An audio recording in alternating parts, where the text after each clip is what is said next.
Morning. Good morning. Good morning. Pleasure to be here. Seems like I haven't seen you in a week or so. Yeah, something like that. I was out in Topeka and for Leadership Liberal, and Senator Huelskamp was gracious enough to have a lunch with us and visit with us about the situation, which now has changed. Well, which one? It changes all the time in Topeka, so I think we might have been talking a little bit about the budget. We were. And so from when you talked to us, you said, there were some hard decisions that had to be made, and we had to prioritize some things and figure out where we're going. Since then, we've had something signed. Oh. Did that accomplish what you were hoping for? Well, we made some progress. We have a current budget year with a lot of problems. I think we've completed that as far as balancing this year's budget. Next year's the problem. And on top of that, the federal stimulus was signed, which will impact us a number of different ways. We're still trying to figure that out. But yeah, we finally figured a way to balance the 09 budget and ready to move forward. A lot of states are kind of saying stimulus bill, we're not sure if we would even want to take this money because of what it obligates us to down the road. You spoke to that a little bit when we were in Topeka. Is there any feel yet of how that's going to play out specifically for Kansas? Well, there are a number of things we're still trying to learn about the bill, and there are a number of programs long-term cost to the state, and we're still trying to figure those out. But there's a lot of fine print to go through. But one thing that we are concerned about is that the portion of highway dollars that when the stimulus package, the current administration gave about 95% of those dollars to eastern Kansas. And we didn't have any role in that, and we're going to be talking to them. There's some projects, particularly on Highway 54, we thought should have been funded that were not, and some other projects in Johnson County and places elsewhere that were funded that should not have been funded. Senator, on the stimulus money, it seems like the governors have a lot of control over that, but what role does the legislature have with distributing those funds? That's a very good question, and what I understand, and that could change as we go through the fine prints. My understanding, the governor gets to take all the money, makes that decision, but the legislature doesn't have a voice on that. Now, if the governor doesn't want the money, the legislature can override him. So the issue is what the governor's going to do, and they're going to take all the money. I'm certain on that, but we're going to take a look at that. In particular, some health care programs that sound really good that are funded, my understanding, for the first year, and they create a new benefit, a new welfare program, and then expect the state to fund it years after. And I see other states are saying, hey, we can't pay for those now. We won't be able to pay for those next year and on. I was visiting with a couple other state officers last night about the $3.6 billion coal plant, and I was told by some of them that if Johnson County wanted a $3.6 billion coal plant, it would have been done. Do you see anything changing on that during this legislative session?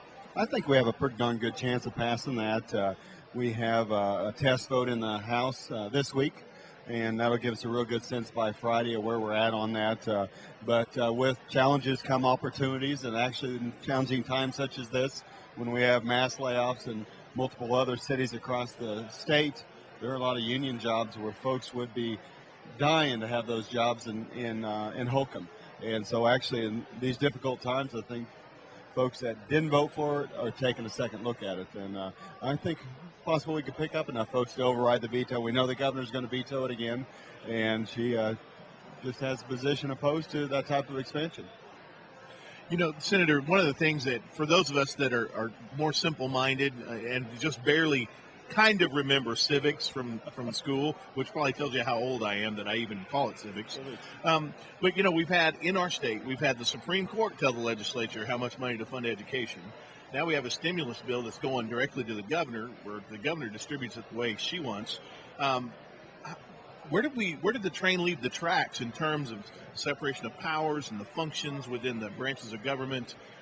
Where are we at with that, and is that the direction we need to be going? Well, I've had a concern about that for a number of years, particularly with the Supreme Court mandating the school funding increases, which created most of our budget problems now. And a few weeks ago, the Supreme Justice, the court came before the legislature to tell us they needed more money. And then the legislature, or at least the Senate, passed a bill last week that said, you judges, you can raise whatever docket fees you'd like. And so they just turned over more budgetary powers to the courts. But the end result is we got some budget problems, and it's the responsibility of elected folks like myself to to balance the budget. And we're going to do that.